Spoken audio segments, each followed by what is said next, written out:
चुनाव होना तो कौन वोट देगा? हम सब ना वोट देंगे।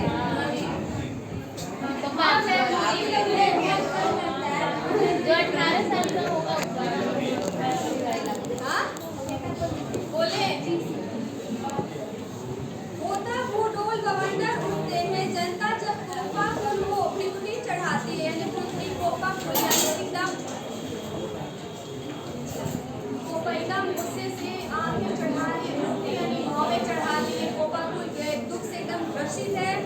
जब एक साथ इतने 100 की संख्या में, 1000 की संख्या में लोग जब जाते हैं, तो जब एक समान जब बैक जब करोगे तो धरती भी हिल जाती है। ऐसे लगता है कि भूकंप आगे बवंडर होता है। ऐसे एकदम जनता को एकदम पृथ्वी चढ़ाई गुस्से में लगातार भरी हुई जा रही है अंग्रेजों से फाइट करने के लिए, लड़ने के लिए।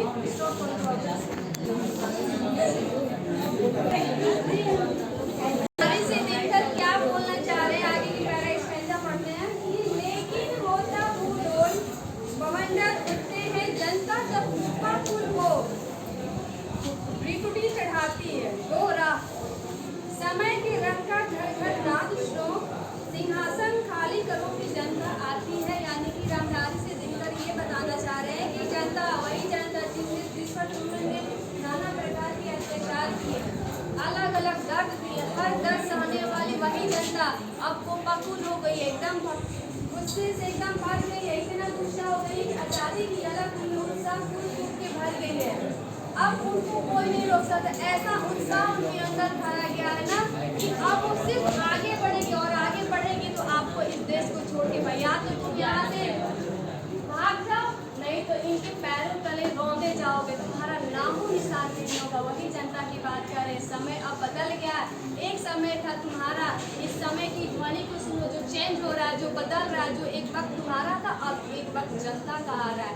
अब जनता वही जनता जो एकदम अधमरी सी हो गई, उस अधमरी से सब में जान आ गई है, इसलिए आज़ादी की ललक आ गई। इसलिए दोहरा समय के रंग का घर घर नाद सुनो। समय अब परिवर्तित हो गया, बदल गया, अब समय बदल गया। अब जनता आ रही है, उत्साह से भरी हुई आ रही है, तो आप सिंहासन खाली करो। अब उस सिंहासन पर इन अंग्रेजों का कोई आधिपत्य नहीं। उस सिंहासन पर इस पूरी 30 कोटि जनता का स्थान है, वो विराजमान करेगी और अपने देश का संचालन करेगी। ये रामधारी से दिनकर कहना चाह रहे हैं। फिर आगे बोलते हैं रामधारी से दिनकर जी, हुंकारों से महलों की नींव उखड़ जाती, हुंकारों से महलों की नींव उखड़ जाती, सांसों के बल से ताज हवा में उड़ता है, सांसों के बल से ताज हवा में उड़ता है। जनता की रोके राह समय में ताव कहाँ, जनता की रोके राह समय में ताव कहाँ, वह जिधर चाहती काल उधर ही मुड़ता है। हमारा तो बोलने का लहजा है, उन लोगों को ये पैराग्राफ समझा दिया होगा। क्या ये बोलने चाह रहे, क्या समझ में आए बात को? कि जब हुंकार भरती है जनता ना तो अच्छे अच्छों की हालत खराब हो जाती है। जो अंग्रेज सिंहासन पर बैठे हुए ताज पहने, सिर्फ एक आवाज एक स्वर में सब बोलते हैं तो ताज डगमगा जाता है, हिल जाता है।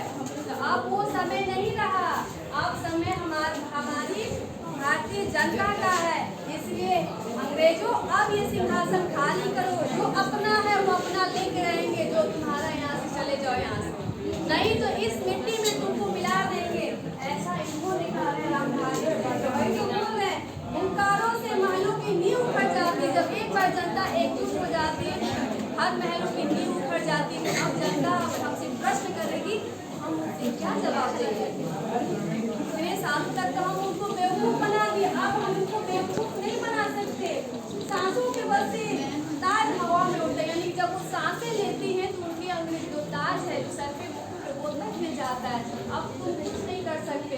अब इनको आज़ादी, या तो आज़ादी दे दो या तो चले, या तो आज़ादी है तो मरने के लिए तैयार हो जाओ, क्योंकि किसी भी हालत में मर जीत ये अपना अधिकार जरूर लेगा। कौन लेगा? जनता। फिर आगे यहाँ तक समझ में आ रही सबको? आगे बोल रहे अब 2 शताब्दियों सहस्त्राब्द का अंधकार बीता गवाक्ष अंबर के धड़के जाते, यह और नहीं कोई जनता के स्वप्न अजय, यह और नहीं कोई जनता के स्वप्न अजय, चीरते शिविर का वक्ष उमड़ते जाते अर्थात रामधारी से दिनकर कहना चाह रहे हैं कि जो अब तो शताब्दी यानी शताब्दियों से, हजार वर्षों से जो इस भारत में अत्याचार होते आए हैं, इन अत्याचारों में भी एक नई रोशनी का उदय हो रहा है। जब जनता को अपनी आज़ादी का बेड़ा उठाइए जब जा रही है, जो हर समय अंधकार छावे, इतना जनता के उत्साह ने इतना कुछ कर दिया है कि यहाँ जो सेकंड स्टैंजा बोल रहा है कि